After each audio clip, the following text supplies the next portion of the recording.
السلام علیکم ورحمۃ اللہ. وعلیکم السلام ورحمۃ اللہ وبرکاتہ. بیٹھ جائیں.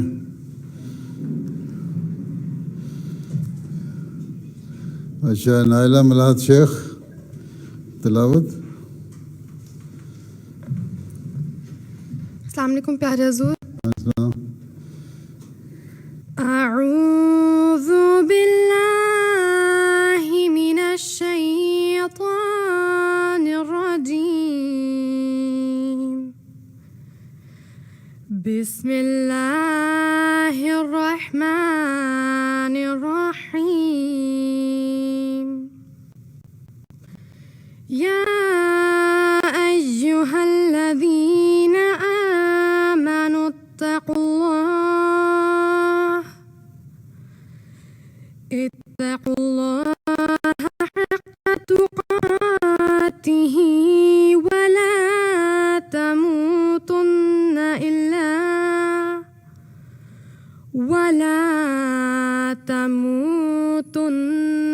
إلا وأنتم مسلمون. واعتصموا بحبل الله جميعا ولا تفرقوا واذكروا نعمة الله عليكم إذ كنتم أعداء فألف بين قلوبكم فأصبحتم بنعمته إخوانا وكنتم على شفا حفرة من النار فأنقذكم منها كذلك يبين الله لكم آياته لعلكم تهتدون.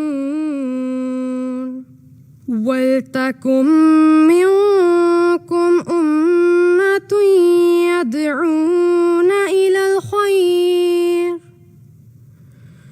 ويأمرون بالمعروف وينهون عن المنكر وأولئك هم المفلحون. Nun folgt die deutsche Übersetzung der soeben vorgetragenen Verse aus der Sura Al-Imran, Vers 103 bis 105. Ich suche Zuflucht bei Allah vor Satan, dem Verfluchten. Im Namen Allahs, des Gnädigen, des Barmherzigen. O, die ihr glaubt, fürchtet Allah in geziemender Furcht und sterbet nicht, außer ihr seid Gott ergeben. Und haltet euch allesamt fest am Seile Allahs und seid nicht zwieträchtig. Und gedenket der Huld Allahs gegen euch, als ihr Feinde waret. Alsdann fügte er eure Herzen so in Liebe zusammen, dass ihr durch seine Gnade Brüder wurdet. Ihr waret am Rande einer Feuergrube und er bewahrte euch davor. Also macht Allah euch seine Zeichen klar, auf dass ihr recht geleitet seid. Es sollte unter euch eine Gemeinschaft sein, die zum Rechten auffordert und das Gute gebietet und das Böse verwehrt. Diese allein sollen Erfolg haben. جزاک اللہ. جی ملیہ شکیل ترجمہ اردو. السلام علیکم پیارے حضور. وعلیکم السلام.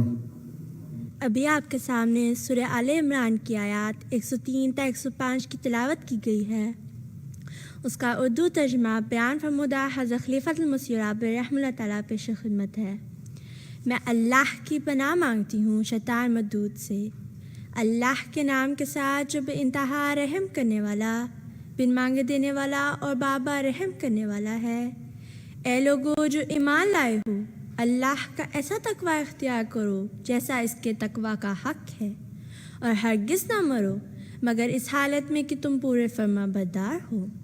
اور اللہ کی رسی کو سب کے سب مضبوطی سے پکڑ لو اور تفریقہ نہ کرو. اور اپنے اوپر اللہ کی نعمت کو یاد کرو کہ جب تم ایک دوسرے کے دشمن تھے تو اس نے تمہارے دلوں کو آپس میں باندھ دیا، اور پھر اس کی نعمت سے تم بھائی بھائی ہو گئے۔ اور تم آگ کے گڑھے کے کنارے پر کھڑے تھے تو اس نے تمہیں اس سے بچا لیا۔ اسی طرح اللہ تمہارے لیے اپنی آیات کھول کھول کر بیان کرتا ہے تاکہ شاید تم ہدایت پا جاؤ۔ اور چاہیے کہ تم میں سے ایک جماعت ہو، وہ بھلائی کی طرف بلاتے رہیں اور اچھی باتوں کی تعلیم دیں اور بری باتوں سے روکیں، اور یہی ہیں وہ جو کامیاب ہونے والے ہیں۔ جزاک اللہ۔ جزاک اللہ۔ اچھا، بارے احمد نظم۔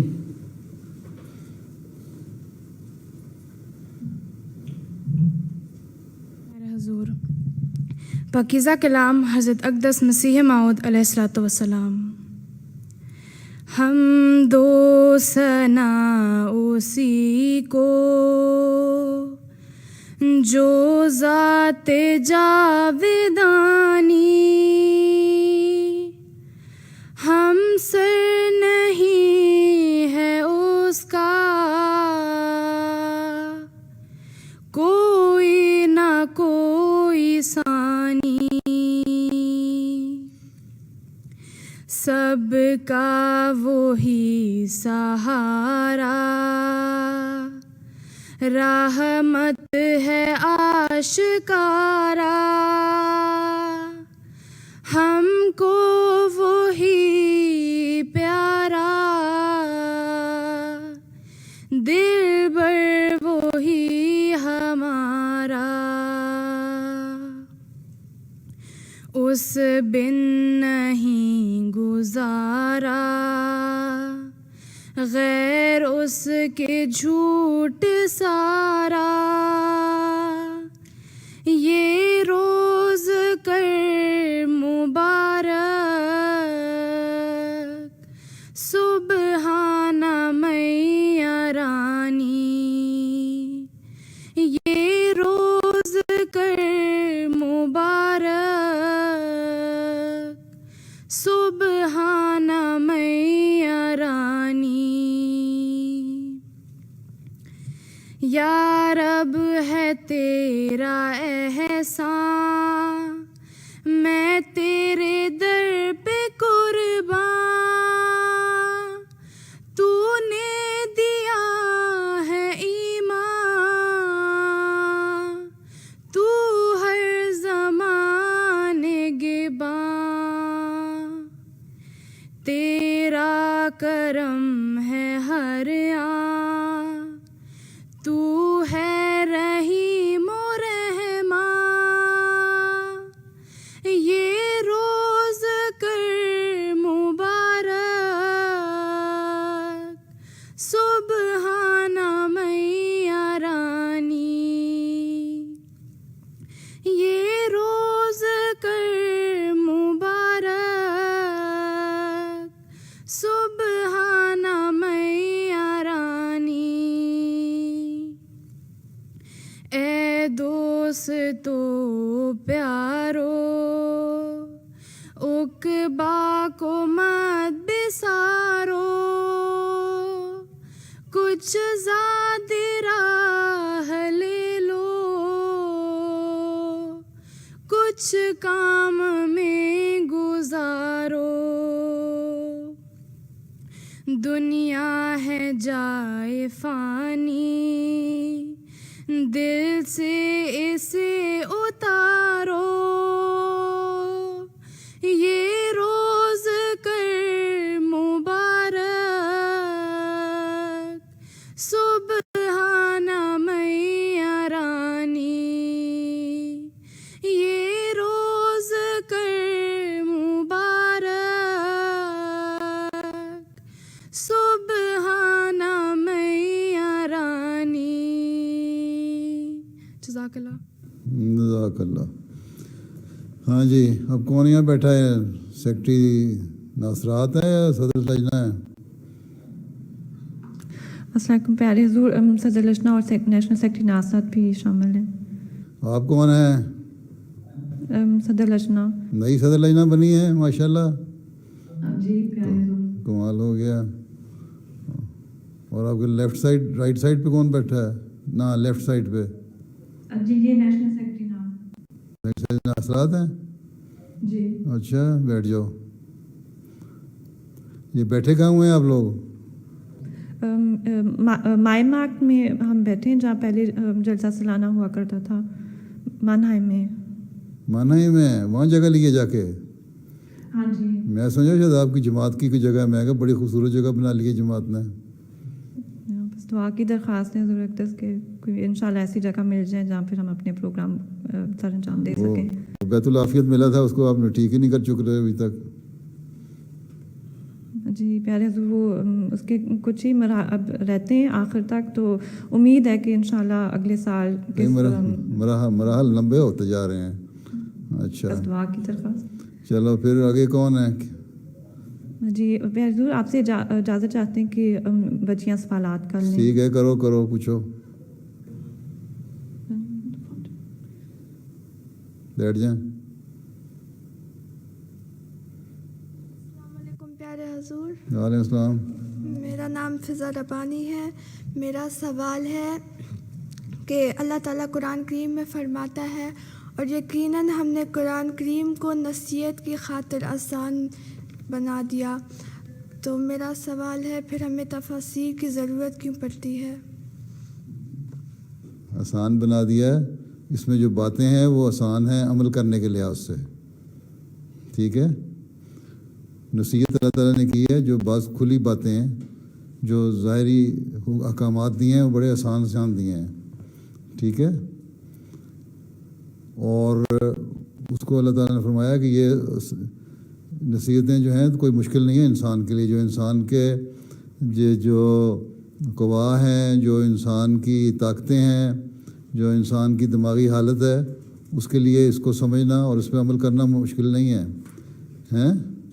اس لیے یہ کہنا کہ یہ بہت مشکل کام اللہ تعالیٰ نے ہمیں بتا دیا، یہ غلط ہے. ہاں اگر تمہیں سمجھ نہیں آتی کسی بات کی، تمہیں مشکل لگتا ہے، تو اس کے لیے پھر تفسیر موجود ہے. مفسرین نے اس کی آسان تفسیر کر کے تمہیں سمجھا دیا کہ اس کا یہ مطلب ہے. ٹھیک ہے. لیکن اللہ تعالیٰ نے ساتھ یہ بھی سمجھایا دیا کہ جو پاک صاف لوگ ہوتے ہیں انہی کو اس کی باتیں سمجھ آتی ہیں ہر ایک. اور اللہ تعالیٰ نے یہ بھی فرما دیا کہ جو ظالم ہیں وہ ان کو نقصان ہی ہوتا ہے، اس سے ان کو سمجھ نہیں آتی. مومن جو ہے ان کو فائدہ ہو جاتا ہے اور ظالموں کو سمجھ نہیں آتی، وہ ان کو نقصان ہی ہوگا اس کا پڑھنے کا. ایک طرف اللہ تعالیٰ کہتا ہے کہ قرآن کریم پڑھنے کا فائدہ ہے، دوسری طرف کہتا ہے اس کا نقصان ہے. فائدہ کس کو ہے؟ جو مومن ہے. نقصان کس کو ہے؟ جو کافر ہیں، جو نہیں ماننا چاہتے، جو سمجھنا نہیں چاہتے.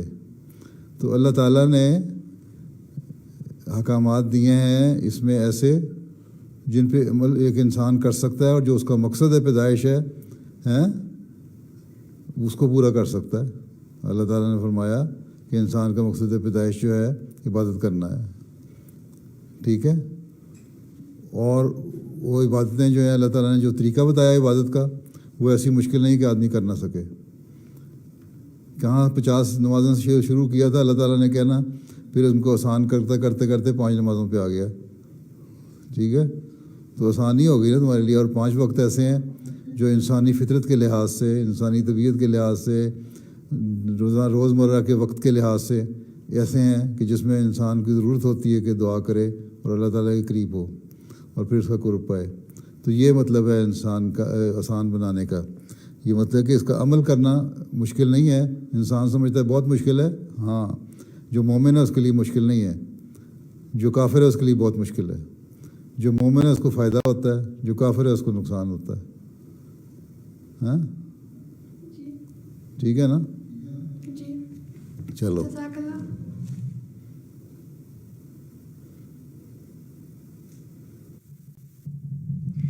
السلام علیکم ورحمۃ اللہ وبرکاتہ. پیارے حضور. وعلیکم السلام. حضور میرا نام تبینہ احمد ہے، میرے پاپا کا نام ملک نوید احمد ہے اور میں جماعت اوسنابرگ سے ہوں. حضور میں اپنے اسکول کے ہر امتحان پر بسم اللہ لکھتی ہوں. ذرا آہستہ بولو کہ گاڑی ٹرین لیٹ ہو رہی ہے تمہاری، جلدی بول رہی ہو، آہستہ بولو. اگر استاد بسم اللہ کو کاٹ لیں تو ہمیں کیا کرنا چاہیے؟ کیا کرتی ہو تم؟ میں اپنے ہر اسکول کے امتحان پر بسم اللہ لکھتی ہوں. اگر استاد بسم اللہ کو کاٹ دیں تو ہمیں کیا کرنا چاہیے؟ بات یہ ہے کہ وہ مسلمان تو نہیں ہے. تم بسم اللہ پڑھ لیا کرو دل میں، اور وہ اللہ تعالیٰ اس کا ثواب تمہیں دے دے گا، شک نہ لکھو. اور اگر تم نے لکھ دیا ہے اور جو استاد کہتا ہے کہ نہیں لکھنا، تو پھر فائدہ کوئی نہیں بلا وجہ استاد سے ٹکر لینے کی. تمہارے دل میں جو ہے ایمان، تمہارے دل کا مضبوط ہے، تو تمہارے دل میں تم نے ایک دفعہ کہہ دیا اللہ کے نام سے شروع کرتی ہوں، انشاءاللہ کہہ دیا. اللہ تعالیٰ نے یہ تو نہیں کہا کہ کام شروع کرنے سے پہلے کہا کرو کہ لکھا کرو تو پھر یہ ہوگا. اللہ تعالیٰ نے کہا انشاءاللہ کہو کہ اللہ تعالیٰ اگر چاہے گا تو پھر یہ میرا کام میں انشاءاللہ یہ کر لوں گی. ٹھیک ہے، تو وہاں لکھنے کا تو حکم نہیں ہے، صرف دل میں کہنے کا حکم ہے اور دماغ میں سوچنے کا حکم ہے. تو دل میں بسم اللہ پڑھ لیا کرو اور بسم اللہ پڑھ کے اپنا پرچہ حل کر لیا کرو. اور اگر تم نے لکھ دیا ہے اور قانوناً منع نہیں ہے اور پھر استاد کاٹ جاتا ہے تو اس کی مرضی، اس کو تم کچھ نہیں کہہ سکتی. کیا کہہ سکتی ہو؟ خاموشی سے بیٹھو، تم نے اپنی نیت پوری کر لی. ٹھیک ہے، اس لیے بہتر یہ ہے، کٹوانے سے بہتر یہ ہے کہ بسم اللہ پڑھ کے لکھو. بلکہ ہر پرچہ شروع کرنے سے پہلے پوری سورہ فاتحہ پڑھا کرو. ہاں، الحمدللہ رب العالمین الرحمن الرحیم، پوری سورہ فاتحہ پڑھا کرو. ٹھیک ہے. حضور میری دادی امی اور میرے دادا ابو کے لیے دعا کی درخواست ہے. اچھا، اللہ تعالیٰ فضل کرے. جی چلو پھر بیٹھ جاؤ. جزاک اللہ. السلام علیکم پیارے حضور پر نور. وعلیکم السلام. میرا نام سبیکہ بلال ہے اور میرا سوال ہے کہ قبرستان میں داخل ہونے کی جو دعا ہے وہ ہمیں غیر مسلم لوگوں کے قبرستان میں داخل ہوتے وقت بھی پڑھنی چاہیے یا صرف مسلمان کے قبرستان میں داخل ہوتے؟ آج کل تو تمہارے قبرستان جو ہیں سارے ایک جگہ ہی ہیں. جہاں عیسائیوں کے قبریں ہیں وہیں ساتھ ہی احمدیوں کو بھی کچھ تھوڑا سا قبرستان کا، مسلمانوں کو قبرستان کی جگہ ملی ہوئی ہے. جو مین گیٹ میں داخل ہو جاؤ گے ہیں تو تم اگر مین گیٹ میں داخل ہوتے دعا پڑھو تو تم تو احمدیوں کے لیے پڑھ رہے ہو گے. باقی جو لوگ مشرک ہیں، جنہوں نے اللہ تعالیٰ پہ یقین نہیں ہے اور جن کی لاشیں جلائی نہیں جاتی اور دفنائی جاتی ہیں، وہ بھی وہاں دفن ہیں. ان کو تم نے کیا اللہ تعالیٰ کا سلامتی پہنچانی؟ وہ تو مشرک ہیں. اللہ تعالیٰ تو مشرکوں کے ساتھ کیا سلوک کرتا ہے اللہ بہتر جانتا ہے. ہمیں تو یہ بتایا نا کہ میں مشرک کو نہیں بخشوں گا.